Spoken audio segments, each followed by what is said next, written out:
जय Hind defence aspirants. So we are back with another video for biology. ठीक है, और इसमें हम चैप्टर 7 करने वाले हैं, क्लास 9 का डाइवर्सिटी एंड लिविंग ऑर्गेनिज्म। एक टफेस्ट चैप्टर माना जाता है वैसे स्कूलों में भी। ठीक है, तो ज़्यादा कुछ इसमें पढ़ने वाला नहीं है। ठीक है, इसमें कुछ चीज़ें छोड़ने की है, वो मैं बता दूंगा क्या चीज़ें आपको छोड़नी है। ठीक है, बेसिकली ये लास्ट चैप्टर होने वाला है बायोलॉजी सीरीज़ का। ठीक है, उसके बाद हमारी पूरी साइंस खत्म हो जाएगी। ठीक है, पूरी की पूरी साइंस खत्म हो जाएगी और जियोग्राफी के लास्ट के 2 चैप्टर बच रहे थे पहली बुक के। ठीक है, तो वो भी हम जल्दी फिनिश कर देंगे, तो साइंस पूरी हो चुकी है। तो इतना ही था साइंस में। ठीक है, और इसके बाद एक चैप्टर सिर्फ वो डिजीज़ वाला बचता है। ठीक है, उसका मैं आपको एक ही पेज का नोट है, वो मैं आपको भेज दूंगा। ठीक है, अपने टेलीग्राम चैनल पे। टेलीग्राम चैनल का नाम है जर्नी टू IIM है। ठीक है, तो वहाँ पे मैं आपको ये नोट्स भेज दूंगा। बाकी इस चैप्टर में क्या है, diversity in living organism, diversity बता रही है। ठीक है, कितने टाइप में, कितने में हायरार्की ऑफ क्लासिफिकेशन क्या क्या है। ठीक है, किस में हमने डिवाइड कर रखा है, और मोनेरा इसमें पढ़ेंगे, प्रोटिस्टा पढ़ेंगे, प्लांट्स के बारे में पढ़ेंगे, प्लांट्स की कितनी कैटेगरी होती है। ठीक है, एनिमल्स की कितनी कैटेगरी होती है। ठीक है, वर्टिब्रेट्स, ये सब इसमें होता है। ठीक है, तो स्टार्ट करेंगे डाइवर्सिटी इन लिविंग ऑर्गेनिज्म। तो जो पढ़ना है सिर्फ वो बता रहा हूँ। ठीक है, फालतू कुछ मत पढ़ना, इसमें से बहुत ही ज़्यादा लंबा चैप्टर हो जाता है और बहुत ही ज़्यादा हार्ड हो जाता है, क्योंकि इसमें चीज़ याद करने की बहुत ज़्यादा हो जाती है। ठीक है, इसमें बस ये बता के बता जाता है बेसिस ऑफ क्लासिफिकेशन, हम किस बेसिस पे क्लासिफिकेशन करते हैं। ठीक है, अब पहले हमने नॉर्मली किस बेसिस में क्लासिफिकेशन करा, हमने क्लासिफिकेशन करा कि कौन यूकैरियोट है, कौन प्रोकैरियोट है। ठीक है, कौन यूकैरियोट है और कौन प्रोकैरियोट है। यूकैरियोट कौन थे, जिनके पास न्यूक्लियस था। प्रोकैरियोट कौन थे, जिनके पास न्यूक्लियस बिल्कुल भी नहीं था। ठीक है, उसके बाद हमने किस बेसिस में क्लासिफिकेशन करा, अब यूकैरियोट में भी कोई, ठीक है, यूकैरियोट में भी अब डिफरेंट हमने क्लासिफिकेशन कर रखे थे। तो अब यही क्लासिफिकेशन हम आगे जाके पढ़ने वाले हैं। ठीक है, तो ये कुछ पढ़ने की आपको ज़रूरत नहीं है, जितना पढ़ा रहा हूँ बस उतना ही पढ़ना है। ठीक है, पढ़ना आपने कहाँ से है, यहाँ से भी कुछ नहीं पढ़ना है। ठीक है, इसमें आपको पढ़ना है क्लासिफिकेशन ऑफ इवोल्यूशन। बस इसमें एक ही पढ़ना है कि एक वो निकाली थी, चार्ल्स डार्विन थे। ठीक है, चार्ल्स डार्विन थे, चार्ल्स डार्विन। ठीक है, चार्ल्स डार्विन थे, उन्होंने अपनी एक थ्योरी निकाली थी। ठीक है, ठीक है, उन्होंने अपनी एक बुक निकाली, उस बुक का नाम था the origin of species, the origin of species. ठीक है, उन्होंने उसमें इवोल्यूशन का आइडिया बता रखा था कि कैसे इवोल्यूशन होता है। ठीक है, तो बस इसमें सर यही आ जाएगा, क्वेश्चन पेपर में यही आ रखा था कि किसकी ये बुक थी। ठीक है, ओरिजिन ऑफ स्पीशीज़। ठीक है, ये बुक किसकी थी, बस ये आ जाता है इसमें।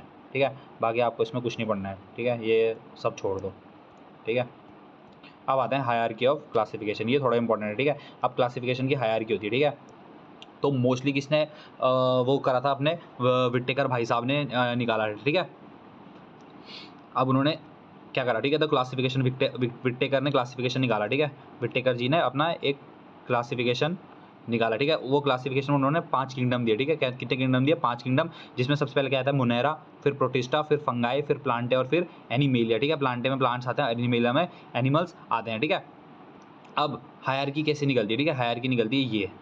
ठीक है, सबसे पहले आता है किंगडम, फिर फाइलम आता है। ठीक है, फिर क्लास, फिर ऑर्डर, फिर फैमिली, फिर जीनस और फिर स्पीशीज़। ठीक है, तो ये ऑर्डर होता है। अब ये पेपर में डायरेक्ट ऑर्डर पूछ रखा है। ठीक है, CDS में 2 बार पूछ दिया है, तो इसका एक मैंने वो निकाला था, क्या बोलते हैं कि इसका एक ट्रिक निकाल दी, उसको आप कैसे याद रख सकते हैं, इसको आप रख सकते हैं। ठीक है, सबसे पहले आएगा किंग पहने चश्मा ऑफ GS। ठीक है, तो क्या है, किंग एक बच्चा है। ठीक है, किंग एक लड़का है जो CDS के GS में सारे के सारे क्वेश्चन सही करके आता है। ठीक है, यानी जितने भी क्वेश्चन आते हैं, 120 क्वेश्चन आते हैं, तो 120 के 120 क्वेश्चन सही करता है। और वो कैसे सही करता है, क्योंकि वो क्या पहनता है, चश्मा पहनता है। किस चीज़ का चश्मा पहनता है, GS का चश्मा पहनता है, उसको सवाल आता था। ठीक है, तो ये जा रहा है किंग पहने चश्मा ऑफ GS। ठीक है, तो किंग यानी K से किंगडम आ गया, पहने से P से फाइलम, चश्मा के C से क्लास, O से ऑर्डर, F से फैमिली, ठीक है, G से जीनस और S से स्पीशीज़। तो ये आप इससे याद कर सकते हैं। ठीक है, तो बस ये पेपर में ये पूछा था। ठीक है, अब आते हैं हम उसमें। ठीक है, सबसे पहले आता है प्रोटिस्टा,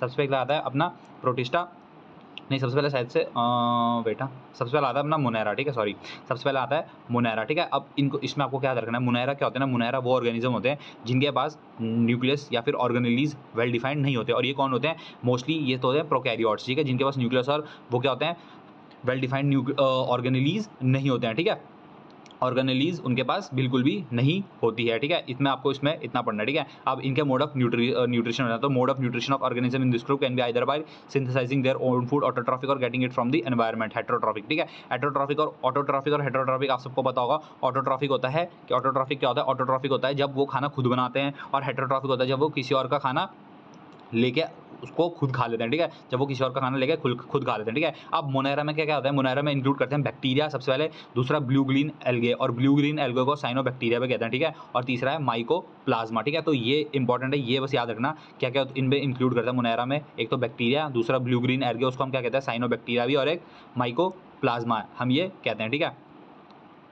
अब आता है प्रोटिस्टा। प्रोटिस्टा क्या होता है, ठीक है, ये प्रोटिस्टा में यूनिसेलुलर होते हैं, ठीक है, यूकैरियोटिक ऑर्गेनिज्म। अब देखो मोनेरा में क्या था, मोनेरा में प्रोकैरियोट्स थे जिनके पास ढंग के न्यूक्लियस नहीं होते। अब इनमें क्या होता है, ये यूनिसेलुलर तो होते हैं बट इनके पास यूकैरियोटिक ऑर्गेनिज्म, यूकैरियोटिक मतलब इनके पास खुद का क्या होता है, न्यूक्लियस होता है, ठीक है। अब कुछ इनमें जो ऑर्गेनिज्म होते हैं ना वो अपेंडेजेस यूज करते हैं। अपेंडेजेस मतलब थिन हेयर लाइक स्ट्रक्चर निकले होते हैं, ठीक है, सीलिया या फिर whip like flagella for moving around, ठीक है। और उनका mode of nutrition can be autotrophic और हेटेरोट्रॉफिक। और इसका एग्जाम्पल जो है, ठीक है, वो क्या है, एल्गी, डायटम्स एंड प्रोटोजोन, ठीक है। तो आपको बस इसके एग्जाम्पल याद रखना है, ठीक है, कि प्रोटिस्टा का एग्जाम्पल क्या है और ये क्या है, ठीक है।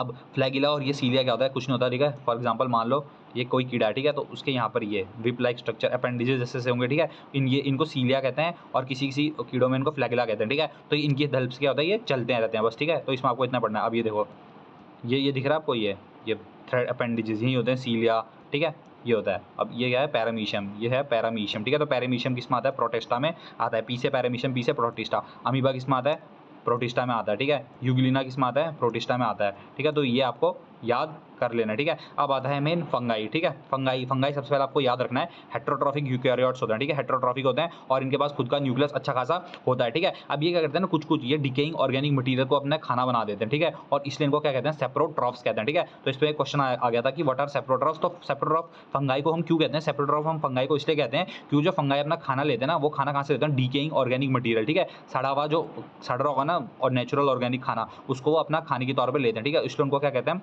फंगाई सेप्रोट्रॉफ्स कहते हैं, ठीक है, सेप्रोट्रॉफ्स उसको हम कहते हैं, ठीक है। और एक और है इसमें, ठीक है, पैरासाइट्स भी होते हैं, ठीक है, याद रखना पैरासाइट्स भी होते हैं, ठीक है। और इनके पास कैपेसिटी होती है to become in multicellular organism at certain stages in their life, ठीक है। अब ये मोस्ट इंपॉर्टेंट पॉइंट, उनका जो सेल वॉल होती है ना, made up of tough complex sugar called chitin, ठीक है। तो उनकी जो सेल वॉल होती है टफ कॉम्प्लेक्स होता है, टफ कॉम्प्लेक्स शुगर से बनता है और उसको हम क्या कहते हैं, चिटिन कहते हैं, ठीक है। ये बहुत ज़्यादा इंपॉर्टेंट पॉइंट है, इसमें मैं स्टार लगा रहा हूँ, ये इंपॉर्टेंट, ठीक है, इसको याद कर लेना। अब इनके क्या है एग्जाम्पल आपको याद करने हैं। तो सबसे पहला एग्जाम्पल है, ठीक है, ईस्ट का अगर या तो डायरेक्ट ईस्ट भी पूछ लेंगे कि ईस्ट किस कैटेगरी में आता है फंगाई में, और या फिर ये इसमें आ जाएगा, ठीक है। तो सैक्रोमाइकस इसको कहते हैं, ठीक है। मोल्ड का नाम क्या है, पेनिसिलियम, और मशरूम का है अगेरिकस, ठीक है। ये तीन आपको याद रखना है, बस इतना ही याद करना, ठीक है। अब मैं इसमें कुछ चीज़ें छुड़ाऊंगा भी, वो भी आपको छोड़ना है, बस वो छोड़ देना, ठीक है। अब एक और इंपॉर्टेंट चीज़ है, सम फंगल स्पीशीज है ना, जो इनकी जो फंगाई की स्पीशीज है वो म्यूचुअली डिपेंडेंट रिलेशनशिप में रहती है किसके साथ, ब्लू ग्रीन एल्गे। और ब्लू ग्रीन एल्गो को हम और क्या क्या कहते हैं, ब्लू ग्रीन एल्गो को हम साइनोबैक्टीरिया भी कहते हैं। और साइनोबैक्टीरिया कौन सी कैटेगरी में आता है, मोनेरा में आता है, ठीक है।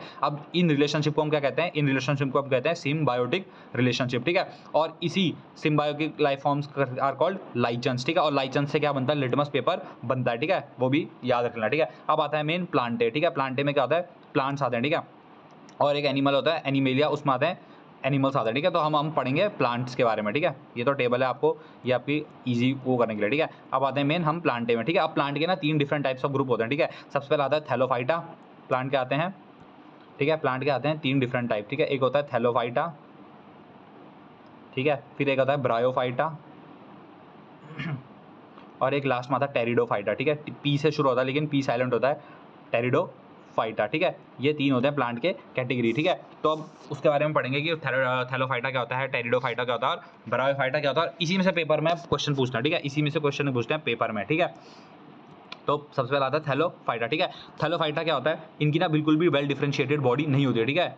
ये कैसे प्लांट होता है, इनकी वेल डिफरेंशिएटेड बॉडी नहीं होगी। वेल डिफरेंशिएटेड बॉडी मतलब ना इनकी कोई ढंग की रूट होगी, ना स्टेम होगी, ना इन पर कंडक्टिंग टिश्यूज होंगे, ठीक है। और ये कौन होते हैं, are commonly called as algae. अब एल्गी आपने देखा होगा कैसा होता है, ना उनकी शूट दिखती है आपको, ना रूट दिखता है, स्टेम ब्रांचेस कुछ नहीं दिखते, तो उसमें कौन आता है, एल्गी आते हैं, ठीक है। और ये क्या होता है, वेल डिफाइंड डिफरेंशिएटेड बॉडी नहीं होती है, ठीक है। अब ये प्लांट क्या आते हैं, आर प्रीडोमिनेंटली एक्वेटिक मतलब पहले से ही एक्वेटिक होता है। एल्गी आपने क्या देखा, जब पानी होता है तभी आती है ना एल्गी में, तो उसको कहते हैं थैलोफाइटा, ठीक है। तो थैलोफाइटा में 2 पॉइंट आपको याद रखना है। सबसे पहले बॉडी वेल डिफरेंशिएटेड नहीं होती, दूसरा ये एक्वेटिक होते हैं, ठीक है, दूसरे एक्वेटिक होते हैं। और कॉमनली इन प्लांट को क्या कहते हैं, एल्गी कहते हैं, ठीक है, एल्गी कहते हैं। अब इसके एग्जाम्पल याद कर लेना, इसके एग्जाम्पल हैं आपको आ रखे हैं, स्पाइरोगायरा, लोथ्रिक्स, क्लेडोफोरा और उल्वा एंड चारा, ठीक है। तो ये इसके एग्जाम्पल है, ठीक है। अब दूसरा आता है ब्रायोफाइटा, ठीक है, ब्रायोफाइटा का सबसे इंपॉर्टेंट पॉइंट है जो पेपर में हर बार पूछा जाता है कि amphibians of the plant kingdom. Amphibians वो होते हैं, देखो एम्फीबियन जैसे फ्रॉग हो गया, पानी में भी रह सकता है, जमीन में भी रह सकता है, तो एम्फीबियन हो गया, ठीक है। तो अब ये कहते हैं these are called the amphibians of the plant kingdom. पहला पॉइंट तो ये आपको याद रखना है, ठीक है। अब इनकी जो बॉडी होती है ना वो थोड़े थोड़े स्टेम और लीफ में डिफरेंशिएट हो ही रहती है, ठीक है। बट उनके पास कंडक्शन के लिए कोई स्पेशलाइज टिश्यू नहीं होता, यानी जाइलम फ्लोएम ऐसे कुछ नहीं होता, ठीक है। वाटर एंड अदर सब्सटेंसेस के लिए, ठीक है, कुछ नहीं होता। और इसका एग्जांपल क्या है, एग्जांपल है मॉस एंड मर्चेंटिया, ठीक है, ये आपको याद रखना है, ठीक है। और लास्ट में आता है टेरिडोफाइटा, ठीक है। टेरिडोफाइटा क्या है, सबसे डिफरेंशिएटेड, सबसे क्या इवॉल्व वो ग्रुप, ठीक है। इनकी क्या होती है, डिफरेंशिएटेड बॉडी होती है into root, stem and leaves, और इनके पास टिश्यूज भी होते हैं, ठीक है, for conduction of water and other substances, यानी जाइलम फ्लोएम भी इनके पास होते हैं। और इनके एग्जांपल क्या है, इनके एग्जांपल है मार्सिलिया, फंस एंड हॉर्स टेल, ठीक है। तो बस ये चीज याद रखनी है। थैलोफाइटा क्या है, थैलोफाइटा के वेल डिफरेंशिएटेड बिल्कुल भी नहीं है, कोई भी टिश्यूज में नहीं है, और वो मोस्टली एल्गे में आता है, ठीक है। दूसरा आता है फिर ब्रायोफाइटा। ब्रायोफाइटो को हम क्या कहते हैं, ब्रायोफाइटा हम एम्फीबियन कहते हैं, ठीक है। ब्रायोफाइटा में थोड़े थोड़े डिफरेंशिएटेड होती है रूट और स्टेम में, और उनके पास भी टिश्यू नहीं होते। लास्ट में आता है टेरिडोफाइटा, ये डिफरेंशिएटेड भी होते हैं और इनके पास खुद के टिश्यूज होते हैं, जाइलम और फ्लोएम, जिससे खाना पीना ऊपर नीचे करते हैं, ठीक है। अब ना दो टाइप के आपने बहुत सारे को सुने होंगे, फेनेरोग्राम और क्रिप्टोग्राम, ठीक है, फेनेरोग्राम और क्रिप्टोग्राम, ठीक है। तो अब वो क्या होता है वो मैं आपको बताता हूँ, ठीक है। तो रिप्रोडक्टिव ऑर्गन ऑफ प्लांट है ना, in all these three group, यानी थैलोफाइटा, ब्रायोफाइटा और टेरिडोफाइटा में वो कैसे इनकॉन्स्पिकस हैं, यानी क्रिप्टोगैम्स और those with hidden reproductive organs, ठीक है, दिखते नहीं है तो उनके रिप्रोडक्टिव ऑर्गन ऐसे हिडन है, तो जिनके हिडन रिप्रोडक्टिव ऑर्गन्स होते हैं उनको हम कहते हैं क्रिप्टोगाम्स, ठीक है। वेयरएज कुछ और बाकी जो प्लांट होते हैं ना उनके जो होते हैं दिखते हैं, तो उनको हम कहते हैं फेनेरोग्राम्स, ठीक है, उनको क्या कहते हैं फेनेरोग्राम्स, ठीक है। On the other hand plants with well differentiated reproductive part that ultimately make seeds are called phanerogams, ठीक है। तो फेनेरोगैम्स में भी दो टाइप की कैटेगरी आते हैं। फेनेरोग्राम्स में एक आता है जिम्नोस्पर्म, एक आता है एंजियोस्पर्म, ठीक है। एक आता है फेनेरोग्राम में जिम्नोस्पर्म और एक आता है एंजियोस्पर्म, ठीक है। तो सबसे पहले हम आप पढ़ते हैं जिम्नोस्पर्म, ठीक है। तो जिम्नोस्पर्म में आपने सबसे पहले ये चीज पढ़नी है कि इनकी क्या होती है, नेकेड सीड्स होती हैं, ठीक है, दे हैव नेकेड सीड। अब आप याद कैसे करोगे नेकेड सीड, जिम में आप क्या करते हो, कपड़े खोल देते हो ना ऊपर के बॉडी दिखाने के लिए, तो इसलिए इसके आगे जिम लग रहा है, तो इसकी क्या है नेकेड सीड्स हैं, ठीक है। इनकी क्या है नेकेड सीड्स हैं, ठीक है। तो the plants of this group bear naked seeds and are usually perennial, evergreen and woody, यानी हमेशा रहते हैं, ठीक है। और इनके एग्जांपल क्या है, पाइन एंड देवदार, बस इसमें आपको सिर्फ इतना पढ़ना है, ठीक है, जिम्नोस्पर्म में। फिर आता है एंजियोस्पर्म, ठीक है। एंजियोस्पर्म्स में इनके कैसे होता है, कवर्ड होते हैं, ठीक है। जैसे जिम्नोस्पर्म खुले हुए होते हैं ना, ऊपर से नेकेड होते हैं, तो ये क्या होता है कवर्ड होता है। इनको और क्या कहते हैं, फ्लावरिंग प्लांट्स भी कहते हैं, ठीक है। इनका जो सीड्स होता है वो डेवलप होता है inside an ovary which is modified to become a fruit, ठीक है। तो जो मैंने इससे पहले चैप्टर आपको पढ़ाया था वही होता है, ठीक है। अब इनके कॉटिलिडन होते हैं, ठीक है। प्लांट एम्ब्रियो, जो एम्ब्रियो बनता है ना उनके स्ट्रक्चर, उनके कॉटिलिडन्स होते हैं, ठीक है। कॉटिलिडन्स आर सीड लीव्स, ठीक है। कॉटिलिडन्स क्या होते हैं, सीड लीव्स होते हैं। तो ये डाइकॉट और मोनोकॉट इसमें डिफरेंशिएटेड होते हैं, ठीक है। जैसे ये हो गया मोनोकॉट और एक हो गया डाइकॉट, ठीक है। तो इसका एग्जांपल यहाँ पर देखा होगा, ये देखो, plant having two cotyledons are called dicot, ठीक है। बस इसमें आपको सिर्फ इतना ही पढ़ना है और कुछ भी आपने इसमें नहीं पढ़ना है, ठीक है। ये हो गया प्लांट का। अब हम आते हैं किसमें, एनिमल्स में आता है, ठीक है। अब देखो, अब मैं आपको एक बहुत ज़्यादा इंपॉर्टेंट चीज़ बताने वाला हूँ, ठीक है। अब देखो एनिमल्स में है ना, ये देखो पॉलीफेरा हो गया, ठीक है, प्लैटीहेलमिन्थस हो गया, सीलेंट्रेटा हो गया, एनीलिडा हो गया, नीमाटोडा हो गया, आर्थ्रोपोडा हो गया। अब देखो ये ना ऐसे हैं, देखो पेपर में इनसे मतलब बहुत कम चांसेस हैं कि क्वेश्चन बनेगा इस वाले पार्ट से, ठीक है। पेपर में बहुत कम चांसेस हैं इस वाले पार्ट में से क्वेश्चन बनेगा, और अगर बनता भी है तो सिर्फ एक ही क्या होता है, सिर्फ एक क्वेश्चन बनता है, ठीक है, ओनली वन क्वेश्चन। अब उस एक क्वेश्चन के लिए अगर आपको ये पार्ट पढ़ना तो आप पढ़ सकते हो, लेकिन मैं आपको एक और चीज़ बता दूंगा, वार्निंग दे दूंगा कि अगर आप इसको पढ़ोगे ना तो आपका दिमाग बहुत ही ज़्यादा खराब हो जाएगा, क्योंकि बहुत ज़्यादा मतलब क्या है कंफ्यूजिंग पेयर्स हैं, ठीक है। तो इनमें से आता तो सिर्फ एक है, तो वो आपको पढ़ने की, इससे बढ़िया वो पढ़ने के लिए आप उसको छोड़ सकते हैं, ठीक है। और क्वेश्चन कभी कभी है, मतलब कभी कभी आएगा, ठीक है। और टोटल क्वेश्चन आते हैं साइंस में मिला के 30 आते हैं, तो 20 या 29 भी आप कर दोगे तो easily you can clear the cut off, ठीक है। तो मैं अपना पर्सनल बता रहा हूँ, मैं कभी इनको नहीं पढ़ता हूँ, ठीक है, मैं इनको छोड़ देता हूँ, बट फिर भी स्टिल मेरे पास नोट्स हैं। अगर आपको चाहिए होंगे तो आप मेरे से बोल देना, मैं आपको जर्नी टू आई में अपना टेलीग्राम चैनल में वो नोट्स भेज दूँगा, ठीक है। इसमें आपको क्या पढ़ना है, इसमें आपको ना सिर्फ ये पढ़ना है वर्टिब्रेट्स, ठीक है, ये कुछ मत पढ़ना, मैं आपको बता देता हूँ बस क्या क्या आपको पढ़ना है, ठीक है। जो मैं स्पेशली मैंने पढ़ा है, ठीक है, मैं आपको बता देता हूँ, ठीक है। मैं ये कुछ नहीं पढ़ता, ये भी नहीं पढ़ता, ठीक है। आने तो होते हैं इसमें से, पर I don't usually read this part, ठीक है, मैं नहीं पढ़ता इनको, ठीक है। काट दो, काट दो, काट दो, ठीक है, काट दो, ये भी काट दो, ठीक है। डायरेक्ट आते हैं वर्टिब्रेट्स में, ठीक है, डायरेक्ट हम आएंगे वर्टिब्रेट्स में, ठीक है। वर्टिब्रेट्स में आते हैं, और वर्टिब्रेट्स में भी हम डायरेक्ट आएंगे यहाँ से शुरू, ठीक है, सेकंड वाला से, फर्स्ट वाले को छोड़ दो, ठीक है, इसको छोड़ दो, ठीक है। अब वर्टिब्रेट्स में ना ये आते हैं, ठीक है। वर्टिब्रेट्स का अब मैं आपको एक ट्रिक बता देता हूँ, PAT आर ए और एम, परम, ठीक है। परम आपको याद रखना है वर्टिब्रेट्स में, ठीक है। पी से आता है पाइसस, ठीक है। पाइसस में आती है अपनी मछलियाँ। ए से आगे अपने एम्फीबियंस, ठीक है। आर से आगे अपने रेप्टाइल्स, ठीक है। फिर इस ए से आगे अपने क्या आ गया, एनिमेलिया, और लास्ट में एम से आगे मैमल्स, ठीक है। नहीं सॉरी, ये ए से एम्फीबियन नहीं होता है, I am very very sorry. A से होता है एव्स, ठीक है। एव्स मतलब अपनी बर्ड्स आ गई, और इस ए से होता है एम्फीबियन, ठीक है। आई एम सो सॉरी, ठीक है। तो सबसे पहले आते हैं पाइसस, पी से पाइसस, ठीक है। पी से आते हैं पाइसस। ये पाइसस में कौन आते हैं, फिश आती है, ठीक है। पाइसस में क्या आती है, फिश होती है, ठीक है। अब ये ऑक्सीजन कहाँ से लेती है, dissolve in water by using gills. Paper में क्या आएगा कि पाइसस ऑक्सीजन कैसे लेती है, तो they take oxygen by their gills, याद रखना, ठीक है। अब बॉडी कैसी होती है, स्ट्रीमलाइंड होती है, and muscular tail use for movement, ठीक है। अब बॉडी स्ट्रीमलाइंड की होती है, स्ट्रीमलाइंड का मतलब सबसे पहले ऐसा होता है बॉडी, ठीक है। इनका आगे से ऐसी बिल्कुल पॉइंटेड, पीछे से ऐसी गिरी फैली हुई, ठीक है। स्ट्रीमलाइन की होती है क्योंकि पानी को काट सके, ठीक है। और जैसे ये पानी को काटेंगे तब ये इजीली मूव कर पाएंगे, ठीक है। तो बॉडी कैसी होती है इनकी, स्ट्रीमलाइंड होती है और ये मूव करती है, ठीक है। अब ये क्या है, कोल्ड ब्लडेड है, and there hearts have only 2 chambers, ठीक है, unlike the 4 that humans have. अब ये सबसे ज़्यादा इंपॉर्टेंट है, कोल्ड ब्लडेड। कोल्ड ब्लडेड मतलब इनका ठंडा खून नहीं होता, मतलब ये टेम्परेचर के साथ अपना खून एडजस्ट नहीं कर सकते, अनलाइक एनिमल्स, ठीक है। या फिर हम लोग हो गए, हम हमारे जो ठंड होती है तो हम अलग अडेप्ट करते हैं, गर्मी होती है तो ये नहीं कर सकते, ठीक है। इसलिए कैसे होते हैं, कोल्ड ब्लडेड होते हैं, ठीक है। अब क्या रखना है, एक तो ये याद रखना है कि ये कोल्ड ब्लडेड है, ठीक है। एक तो आपको ये याद रखना है ये कोल्ड ब्लडेड है, दूसरा इनके कितने चैम्बर हार्ड हैं, 2। ह्यूमन में आपने पढ़ा था हमारे कितने चैम्बर हार्ड होते हैं, 4 चैम्बर्स, बट इसमें कितने हैं, only 2 chamber heart are there, ठीक है। They have only 2 chamber heart, ये आपको याद रखना है, ठीक है। अब ये इनकी कुछ एग्जांपल है, ठीक है। मैंडरिन फिश है, एंगुलर फिश है, लायन फिश है, ये आप एग्जांपल याद कर सकते हो, ठीक है। इतना कुछ हार्ड नहीं है, ठीक है। इलेक्ट्रिक रे है, उसको क्या बोलते हैं, टॉर्पिडो, स्टिंगरे हो गई, ये सब मछलियों में आ गए, ठीक है, जितने आपने खा रखी हैं, ठीक है। पी से हो गया। अब ए से होता है एम्फीबिया, ठीक है। ए से हो गया एम्फीबिया। एम्फीबिया मैंने क्या करा है, जो पानी में भी रह सकते हैं, जमीन में भी रह सकते हैं। ऐसा कौन होता है, अपने फ्रॉग भाई साहब होते हैं, ठीक है। अपने फ्रॉग भाई साहब हो गए, ये होता है एम्फीबिया, ठीक है। अब ये होता है, इनके पास क्या होता है, म्यूकस ग्लैंड होता है, ठीक है। क्या होता है इनके पास, म्यूकस ग्लैंड होता है, ठीक है। जैसे फिश की बॉडी में स्केल्स होती हैं और वो गिल से क्या लेती हैं, रेस्पिरेशन करती हैं, तो इनकी बॉडी में क्या होता है, म्यूकस ग्लैंड होता है, सॉरी, इनकी बॉडी में क्या होता है, म्यूकस ग्लैंड होता है। और दूसरा, इनके कितने चैम्बर्ड हार्ट होते हैं, 3 चैम्बर्ड हार्ट होते हैं, ये याद रखना है। इनके कितने होते हैं, 3 चैम्बर्ड हार्ट होते हैं। अब ये रेस्पिरेशन कहाँ से करते हैं, गिल से भी कर सकते हैं और लंग्स से भी कर सकते हैं, ठीक है। और ये क्या करते हैं, डेल है eggs. These animals are found both in water and on land, ठीक है। Frog, toads and salamanders are some example, ठीक है, ये याद रखना। एम्फीबियंस क्या होते हैं, तो पानी में भी रह सकते हैं, लैंड में भी रह सकते हैं। इनके 3 चैम्बर्ड हार्ट होते हैं, ठीक है। और इनकी स्किन में क्या होता है, म्यूकस ग्लैंड होती है। तो रेस्पिरेशन आइदर थ्रू किससे करते हैं, आइदर थ्रू गिल से या फिर इन पे लंग से भी कर सकते हैं, ठीक है। अब PAR, आर से आ गया रेप्टीलिया, ठीक है। रेप्टाइल्स अपने जितने सांप हो गए, ठीक है, छिपकली हो गई, सब किस में आते हैं, रेप्टाइल्स में आते हैं, ठीक है। तो ये कहते हैं कोल्ड ब्लडेड होते हैं, ठीक है। कोल्ड ब्लडेड होते हैं, स्केल्स होती है, एंड ब्रीथ थ्रू लंग्स, ठीक है। ये सिर्फ लंग्स से ब्रीथ करते हैं, ठीक है। अब इनके क्या होता है, सबके 3 चैम्बर्ड हार्ट होते हैं, बट क्रोकोडाइल एक एक्सेप्शन है जिसके 4 चैम्बर्ड हार्ट है, और पेपर में यही आता है, ठीक है। पेपर में यूपीएससी यही पूछता है कि या तो ऐसे पूछ देगा all reptiles have 3 chambered heart, तो ये गलत हो जाएगा, क्यों, क्योंकि क्रोकोडाइल भी रेप्टाइल है और उसके 4 चैम्बर्ड है, ठीक है। या फिर डायरेक्ट पूछ लेता है how many chambered heart are crocodile have, तो कितने होते हैं, 4 चैम्बर्ड हार्ट होते हैं, ठीक है।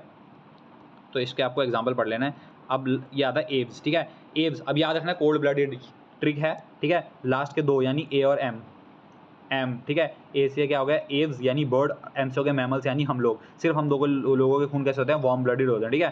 तो ये कैसे होते हैं, वार्म ब्लडेड। तो these are warm blooded animals and अब 4 चैम्बर्ड हार्ट, ठीक है। और हम दोनों के ही सिर्फ 4 चैम्बर्ड है, ठीक है। हम क्या करते हैं, दे ले एग्स, बर्ड्स क्या करती हैं, एग करती हैं, ठीक है। अब इनकी बॉडी होती है, there is an outside covering of feather and 2 four limbs are modified for flight, ठीक है। और दे ब्रीथ थ्रू लंग्स, ये ठीक है। All birds fall in this category, याद रख लेना, ठीक है। बस इतना ही है। और लास्ट में हमारा आता है ममेलिया, ठीक है। लास्ट में हमारे क्या आते हैं, ममेलिया। ममेलिया मतलब हम हो गए, ठीक है, जिनके ममेरी ग्लैंड्स होते हैं, यानी ठीक है वो होते हैं। अब क्या होते हैं, mammals are warm blooded animals with 4 chambered heart, हमारे 4 चैम्बर्ड हार्ट है, ठीक है। They have mammary gland, mammary gland से क्या होता है, प्रोडक्शन ऑफ मिल्क होता है, ठीक है, टू नरिश देयर यंग, ये याद रख लेना, ठीक है। हमारे पास क्या होते हैं, स्वेट एंड ऑयल ग्लैंड्स होते हैं, पसीना आता है ना हम पे, और ठीक है, स्किन पसीना आता है, ऑयली फेस होता है, तो वो ये होता है स्वेट एंड ऑयल ग्लैंड्स, ठीक है। अब मोस्टली क्या करते हैं, ये डायरेक्टली एक अंडे तो नहीं देते ना इंसान, डायरेक्टली एक बच्चा ही पैदा कर देते हैं, ठीक है। तो most familiar to us produce live young ones, ठीक है। हाउएवर फ्यू ऑफ देम, यानी प्लेटिपस और एचिंडना है जो क्या करते हैं, एग्स ले करते हैं, ठीक है। और kangaroo give birth to very poorly developed young ones, ठीक है। बस इसमें बस आपको इतना ही याद रखना है। और लास्ट में एक इसमें आता है ये नॉमेनकल्चर। नॉमेनकल्चर मतलब इनके नाम, साइंटिफिक नेम आपने कैसे लिखने, ठीक है। बस ये याद रखना, एक बार पेपर में आ गया था, NDA के पेपर में, ठीक है, एक बार आ गया था, बस ये कि कैसे शुरू होते हैं, ठीक है। ये बस ये याद रखना, बाकी इसमें, ठीक है। तो ये बस चैप्टर इतना ही था, और इसी के साथ हमारी बायो इज़ फिनिश, ठीक है। अब सिर्फ ज्योग्राफी की सेकंड बुक बची हुई है, ठीक है। ज्योग्राफी की सेकंड बुक बची हुई वो भी बहुत जल्दी इजीली कवर हो जाएगी, ठीक है। बहुत छोटे 6 चैप्टर उसमें 6 दिन में पूरी बुक खत्म हो जाएगी, ठीक है। तो बायो हमारी हो चुकी है और साइंस हमारी पूरी कवर हो चुकी है। आप साइंस की वीडियोस देख सकते हैं और इस चैप्टर के नोट्स जो मैंने आपको बीच में छुड़ाया वो आप मेरे टेलीग्राम चैनल से ले सकते हैं। और दूसरा डिजीज़ वाला चैप्टर, ठीक है। तो धन्यवाद, जय हिंद, वंदे मातरम।